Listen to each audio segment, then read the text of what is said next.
औज़ुबिल्लाहि मिनश्शैतानिर्रजीम बिस्मिल्लाहिर्रहमानिर्रहीम। अत्तहूरु शत्रुल ईमान। अल्लाह के नबी सल्लल्लाहु अलैहि वसल्लम ने फरमाया कि पाकीज़गी निस्फ़ ईमान है, यानी कि पाक रहना, साफ़ रहना, पकीज़ा रहना, तहारत इख्तियार करना ये ईमान का हिस्सा है। और जो लोग गलीज़ रहते हैं, गंदे कपड़े पहने हुए, जिस्म भी नापाक, जहाँ दिल किया पेशाब कर लिया, पानी का इस्तेमाल ना किया, और गलीज़ रहने वाले इंसान एक मान के हिस्से से खाली हैं। तो मेरे भाई, सफाई किन किन जगहों की होनी चाहिए? पहली बात तो ये है कि तहारत मकान, जहाँ पर इंसान रहता है, जिस घर में रहता है, जिस रूम में रहता है, उस घर का साफ होना ज़रूरी है। उस घर के इर्द गिर्द महल्ले वकू का साफ होना ज़रूरी है। अगर तुम्हारा घर साफ होगा, इर्द गिर्द का जो उसका एरिया है वो साफ होगा, तो सफाई वैसे भी अच्छी चीज़ है और सफाई की वजह से आप बहुत सारी बीमारियों से बच जाएंगे। घर के अंदर कूड़ा करकट पड़ा हुआ है, या अपने घर का कूड़ा इकट्ठा करके बाहर दरवाजे पे रख दिया या गली में फेंक दिया ताकि दूसरे लोग भी तंग हों और गली भी गंदी हो, उसके ऊपर मच्छर बैठकर बाद में लोगों को काट रखा हो, मुख्तलिफ बीमारियों का सबब बन रखा हो, तो ये अच्छी बात नहीं है।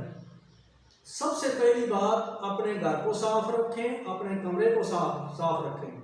घर से मुराद कि जितनी चीज़ें घर के अंदर आती हैं, आपका रूम है, किचन है, वॉशरूम है, बेडरूम है, घर के बर्तन है जिनको आप रोज़मर्रा इस्तेमाल करते हैं, उनका साफ होना ज़रूरी है। नंबर 2, तहारत लिबास। जो आप लिबास इस्तेमाल करते हैं, बेशक आपका लिबास पुराना है, नया नहीं है, लेकिन उसको वॉश करके साफ सुथरा करके पहने, ताकि वो देखने वाला भी ये समझे कि अच्छा इंसान है, उसका लिबास जो है ना साफ सुथरा है। बाद लोग ऐसे होते हैं कि उनके पसीने से, लिबास से पसीने की बदबू आ रही होती है, जिस्म से पसीने की बदबू आ रही होती है, गंदा लिबास पहना होता है, और उसी तरह मस्जिद में नमाज पढ़ने के लिए आ जाते हैं, और जो साथ खड़े होते हैं दाएं बाएं लोग, वो भी उनकी पसीने की बदबू से परेशान हो जाते हैं।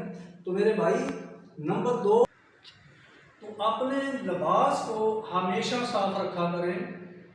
नंबर 3, तहारत जिस्म।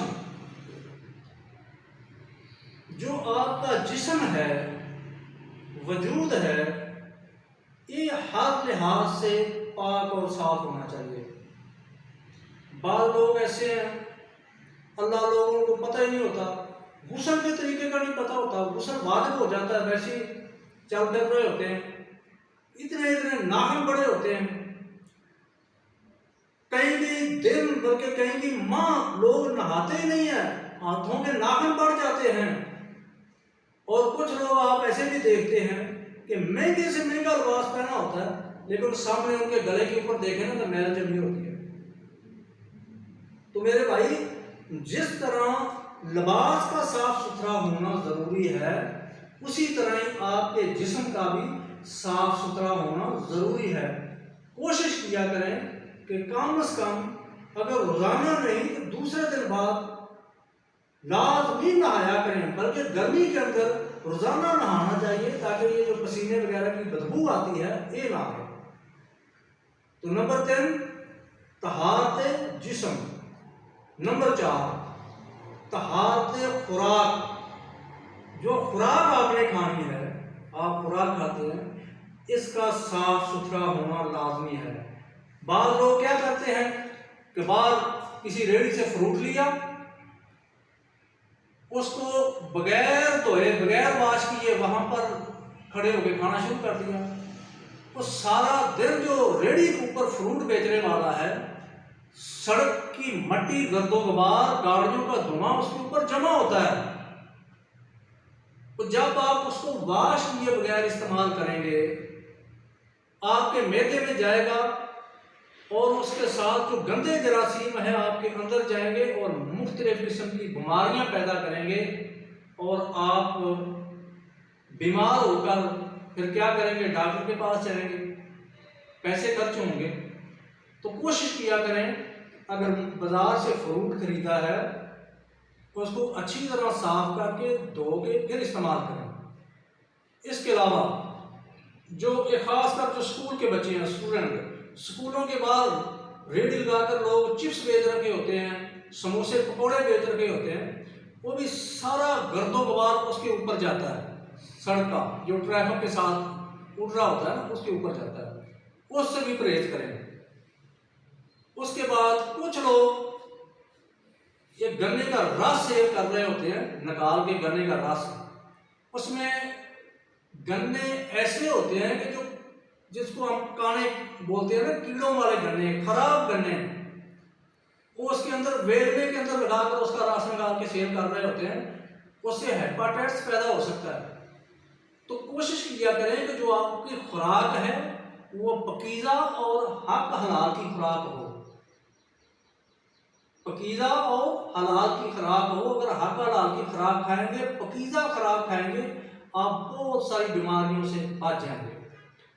अब असल बात जो है जिसकी तरफ मैं आ रहा हूं, तहारत बसारत, अपनी आंखों को हमेशा पाक और साफ रखें, किसी गैर महरम को न देखें। ऐसी बुरी चीजें, फिल्में, ड्रामे, गाने या बुरी चीजें जो तुम्हारे ईमान को नुकसान दे, कल क़यामत के दिन तुम्हारे लिए शर्मिंदगी का बायस बने, अपनी आंखों से ऐसी चीजें ना देखें। अपनी आंखों को बुरी चीजों से पाक और साफ रखें। तहारत समात, अपने कानों की तहारत करें, अपने कानों को पाक और साफ रखें। एक तो होता है ना, जब हम वजू करते हैं तो कानों के अंदर खला करते हैं, कान साफ हो जाते हैं गर्दो गुबार से, मट्टी से। एक तहारत ये है। एक तहारत है कि इनको राग, गाने, गीबत, झूठ, बुरी चीजों से इनको बचा के रखें। तहारत ज़बान, अपनी ज़बान से किसी को गाली न दो, झूठ ना बोलो, गाने ना गाओ, ऐसी फजूल लफ्ज़ियात जो तुम्हारे लिए तबाही और बर्बादी का सबब बने, इन चीज़ों से परहेज करो। ये तमाम तर चीज़ें सफाई के अंदर, तहारत के अंदर आती हैं। और आखिरी बात, तहारत दिल। दिल इंसान के अंदर एक ऐसा लोथड़ा है, ऐसा टुकड़ा है कि पूरे के पूरे जिस्म का दारोमदार इस दिल के ऊपर है। अगर ये दिल बिगड़ गया तो सारा सिस्टम खराब हो गया। अगर आपने दिल को संभाल लिया तो आपने एक सिस्टम को संभाल लिया। तो मेरे भाई, दिल को शैतानी वसवसों से पाक रखें, दिल को बुरे ख्याल से, गंदे ख्यालात से पाक रखें।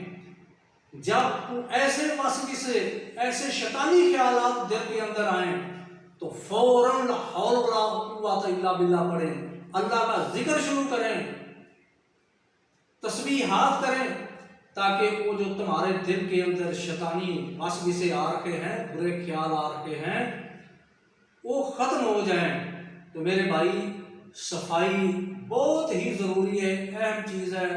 अपने इर्द गिर्द, गली मोहल्ले में, घर के अंदर सफाई का खास ख्याल रखा करें।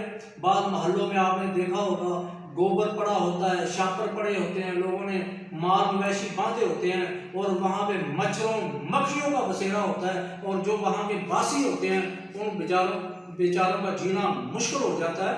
तो अल्लाह हमें सफाई रखने की तौफीक अता फरमाए। सफाई ईमान का हिस्सा है। और मेरी आखिर में गुजारिश है कि सिराज इस्लामिक टीवी को सब्सक्राइब करें और साथ ही बेल के बटन को दबाएं। अल्लाह आपको जज़ाए खैर दे। अस्सलामु अलैकुम वरहमतुल्लाह।